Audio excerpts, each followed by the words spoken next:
Assalamualaikum warahmatullahi wabarakatuh.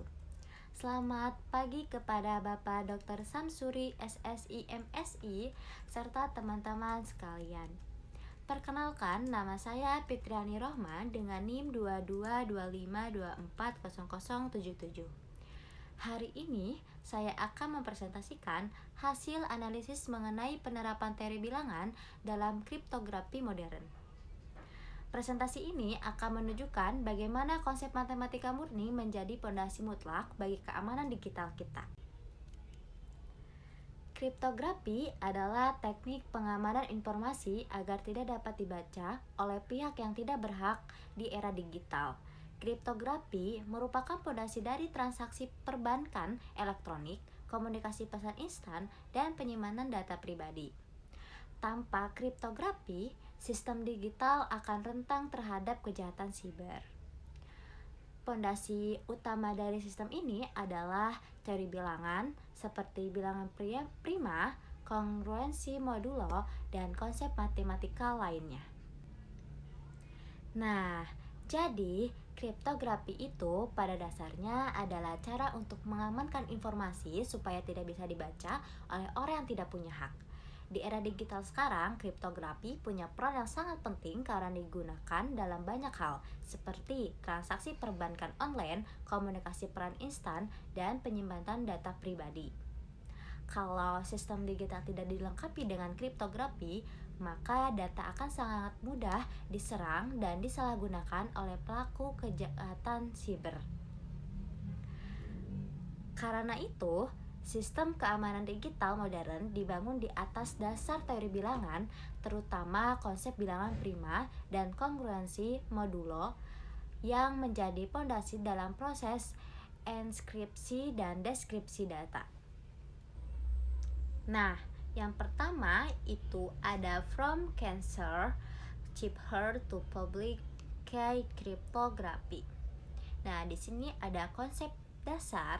Konsep dasar sandi Cancer adalah teknik penyandian sederhana dengan menggeser huruf dalam alfabet sejauh 3 posisi, misalnya huruf A menjadi D. Maksudnya, setiap huruf pada pesan asli tidak diubah menjadi simbol acak, tetapi hanya digeser posisinya dalam alfabet. Kalau pergeserannya 3, maka A menjadi D, B menjadi E, dan seterusnya. Karena pergeserannya tetap, pola dari bahasa aslinya masih terlihat. Nah, di sini ada representasi matematis. Secara matematis, sandi Cancer dapat ditulis sebagai C kongruen P ditambah 3 dalam modulo 26. Huruf-huruf alfabet dipresentasikan sebagai angka dari 0 sampai 25. Angka tersebut kemudian ditambah dengan nilai pergeseran yaitu 3, lalu dihitung dengan modulo 26. Karena jumlah huruf alfabet ada 26, proses ini menghasilkan huruf sandi. Nah, di sini ada kelemahan. Sandi Cancer sangat rentan terhadap analisis frekuensi karena pola bahasa masih terlihat. Karena pola huruf dalam bahasa tetap muncul, menyerang dapat menebak pesan dengan menganalisis kemunculan huruf yang sering muncul. Inilah sebabnya sandi Cancer sudah tidak aman dan tidak digunakan dalam sistem kriptografi modern. Karena kelemahan tersebut, kriptografi klasik seperti sandi Cancer kemudian ditinggalkan dan diganti oleh metode kriptografi yang lebih aman. Nah, selanjutnya ada revolusi kunci publik. Di sini ada 3 poin, yaitu poin pertama, konsep asimetris. Nah, di sini berdasarkan pada sandi klasik, sistem kunci publik menggunakan 2 kunci, yaitu kunci publik enskripsi dan kunci privat untuk deskripsi. Maksudnya, dalam sistem ini, pengirim dan penerima tidak lagi menggunakan kunci yang sama. Kunci publik bisa dibagi ke siapa saja untuk mengunci pesan, sedangkan kunci privat hanya dimiliki oleh penerima untuk membuka pesan. Dengan cara ini, meskipun kunci publik diketahui banyak orang, pesan tetap aman. Yang kedua, fungsi satu arah. Sistem kunci publik didasarkan pada fungsi matematika yang mudah dihitung satu arah, tetapi sangat sulit dibalik tanpa informasi rahasia. Artinya, proses enskripsi sangat mudah dilakukan. Namun proses untuk mengembalikan pesan ke bentuk aslinya tanpa kunci privat sangat sulit. Kesulitan inilah yang menjadi dasar keamanan kriptografi kunci publik. Selanjutnya poin ketiga, D.V. Hellman 1976.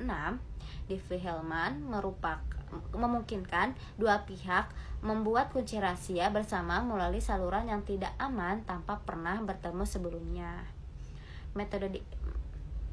Metode ini memungkinkan dua orang berbagi kunci rahasia meskipun komunikasi dilakukan melalui jaringan yang tidak aman seperti internet.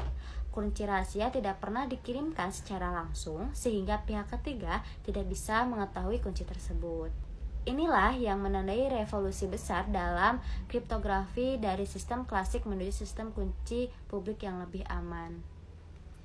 Selanjutnya ada sistem RSA. Di sini ada faktorisasi bilangan prima. Keamanan RSA bertumpu pada kesulitan memfaktorkan bilangan besar. Kunci publik N merupakan hasil kali dua bilangan prima besar, yaitu N sama dengan P dikali Q. Dalam RSA, dua bilangan prima besar dipilih dan dikalikan untuk menghasilkan N. Nilai N ini digunakan sebagai bagian dari kunci publik. Jika N sangat besar, maka hampir mustahil untuk mencari kembali bilangan prima P dan Q dengan teknologi yang ada saat ini. Selanjutnya ada tingkat keamanan, yaitu jika N cukup besar, ratusan digit, maka hampir tidak mungkin untuk menemukan P dan Q. Semakin besar ukuran bilangan prima yang digunakan, semakin tinggi pula tingkat keamanan sistem RSA. Inilah sebabnya RSA menggunakan bilangan dengan ukuran sangat besar.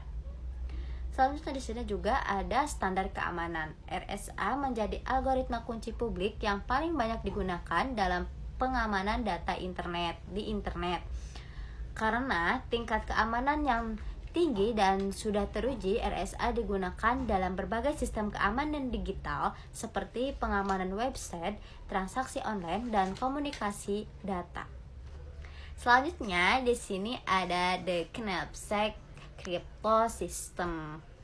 Yang pertama yaitu masalah knapsack. Di sini ada definisi masalah, diberikan sekumpulan barang dengan berat tertentu. Dapatkah kita menentukan subset barang yang jumlah beratnya tepat dengan target V? Maksudnya kita punya banyak barang dengan berat yang berbeda-beda. Tantangannya adalah memilih beberapa barang saja sehingga total beratnya tetap sama dengan nilai target yang ditentukan.